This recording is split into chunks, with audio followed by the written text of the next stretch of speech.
Baba Saheb doctor Bhimrao Ambedkar वंचित वर्ग के लिए संकल्पित थे। उनके इसी संकल्प पथ पर चलकर मोदी सरकार वंचितों के उत्थान के साथ विकसित भारत के निर्माण की ओर बढ़ रही है। बाबा साहेब के आदर्शों पर चलते हुए मोदी सरकार वंचित और पिछड़े वर्ग को समाज की मुख्य धारा से जोड़ रही है, जिसका परिणाम है कि उज्ज्वला योजना के तहत लगभग 3 करोड़ से अधिक ऐसी परिवारों को मुफ्त गैस कनेक्शन का लाभ मिला है। स्टैंड अप इंडिया योजना के तहत SC/ST वर्ग के 25,000 उद्यमियों को 7,351 करोड़ के लोन दिए जा चुके हैं। 1 करोड़ 16 लाख से अधिक अनुसूचित वर्ग के अन्नदाताओं को PM किसान सम्मान निधि योजना का लाभ मिला है।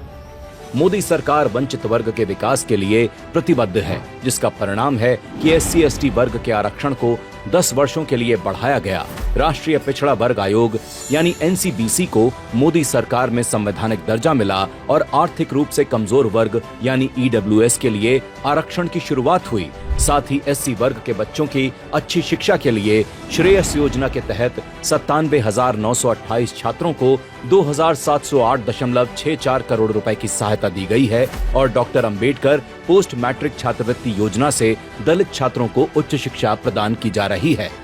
बाबा साहेब ने शिक्षित बनो, संगठित बनो का आह्वान किया था। इसी मंत्र पर चलकर मोदी सरकार ने नई शिक्षा नीति के माध्यम से देश की शिक्षा नीति का कायाकल्प किया है। मोदी सरकार ने बजट 2025-26 में SC/ST वर्ग की पहली बार उद्यमी बनने वाली महिलाओं के लिए नई योजना शुरू करने का ऐलान किया, जिसके तहत अगले 5 वर्षों में महिला उद्यमियों को 2 करोड़ रुपए तक का टर्म लोन उपलब्ध कराया जाएगा।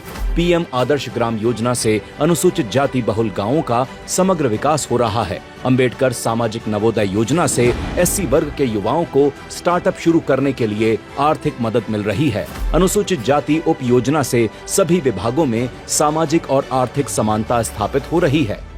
मोदी सरकार के इन प्रयासों ने बाबा साहेब के सामाजिक न्याय और समावेशी विकास के सपने को साकार करने की दिशा में महत्वपूर्ण योगदान दिया है।